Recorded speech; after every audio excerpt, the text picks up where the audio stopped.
Yes, nkwanirizaako nnyo yonna gy'osinza okuba ng'otuwuliriza kutegeeza nti mukwano gwange okola kyamaanyi nnyo okwekuumira ku mayengo gano aga UG Updates TV. Omubaka ow'Emityana Honorable Zaake Francis akaayidde ekitongole ekya Police Force bwe yeesituste n'akirumba ng'akyagaza bino wammanga. Tatumye agambye abambaliddemu olugendo engatto enkoko yagikutte mumwa n'asobola okuba ng'ayolekera ku kitebe wali ku headquarters ku poliisi Naggulu. Nsonga ki ezimututteyo nga mukaawu nno bitya? Busubscribinzi ku UG Updates TV nda kuba nga ndikuleetera omukwano gwange yenna ali eyo emitala w'amayanja mbanirizaako nnyo. Mwebale kwekumira ku UG Updates TV, mwebale kwekumira ku UG Updates TV, mwebale kusubscribinga, mwebale kusharinga. Omukwano gwange ali eyo ampuliriza bula gw'atalina kuba ng'osubscribinga ngenda mu maaso osubscribinge ku UG Updates TV sobole okuba nga tukongerayo gwe mukwano gwange ali eyo ampuliriza. Tubaagala nnyo abali e Kenya nammwe tubalamusizaako nnyo, mwebale kwekumira ku mayengo gano. Honorable ow'Emityana Municipality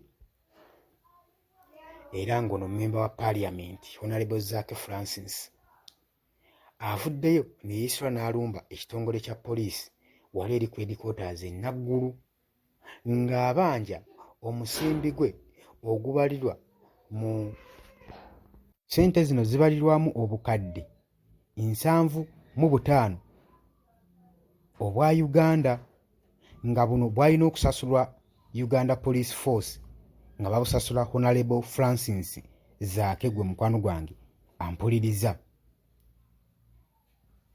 Jjukira bulungi nti nno Francis Zaake munnabyabufuzi era bino yagenze mu maaso n'obiteeka ku media platforms naddala ku Twitter account ye ng'ayogera ku incidents eyaliwo mu 2020 n'agamba nti nno nze nayaniriza decision ya United States of America kye yakoze okuba ng'ebaaninga ba senior police officers abeenyigira mu violation eya human rights, abeenyigira mu kutyoboola eddembe ly'obuntu, era bwe baba nga baba baaninze ekyo nakisanyukidde nnyo nga nze Honorable Francis Zaake kubanga obusajja bwancunya nnyo, bwankuba emiggo, bwankuba batyuni ne bunjuzaayuza olususu lwonna ndowooza nammwe mwabiraba naye balagako. Bw'ati Honorable Francis Zaake nga bw'agamba. Jjukira bulungi basuspekiti bano mwe muli be batumenyedde wano wammanga. Suspekiti abavunaanyizibwa mu kucunya mu kutokyalinga Honorable Francis Zaake mwe muli Bob Kagalula, Alex Mwine, Irale Womanya, mulimu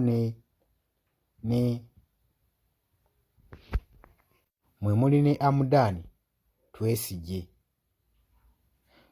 Bano Honorable Francis Zaake ow'Emityana Central bagamba Mityana Municipality bagamba nti nno be baamutokyalinga okutuuka okuba ng'embeera gye yalimu ku olwo n'emuyisaayo n'emukomya nayo, nga muno mulimu n'Emityana Central Police Station CIU saako ne CIU Kireka naye nga yeenyigira mu kutokyalinga kuno. Agamba nti nno yakisanyukidde nnyo okuba nga bano baba baaninze nga batwaliddemu ne families zaabwe okuba nga tebagenda kuddamu okulinnya mu United States of America gwe mukwano gwange. Honorable Zaake ng'ayogerako naffe ku mukutu gwe ogwa Twitter yagambye nti United States of America ekoze ekintu eky'amaanyi ennyo ekirungi, era n'ayongerako nti nno bwe baamutokyalinga ne police officers mu 2020 katono afe, era yagenda mu kkooti n'awangula omusango guno, kkooti n'esalawo abeere ng'asasula kooti n'esalawo ng'asasulwa n'obukadde 2 obwa Uganda. Honorable Zaake bw'akiriminga nti paka ne kaakati tafunanga wadde 10 era azze kubanja ssente ze. Tujjukira bulungi Honorable Zaake Francis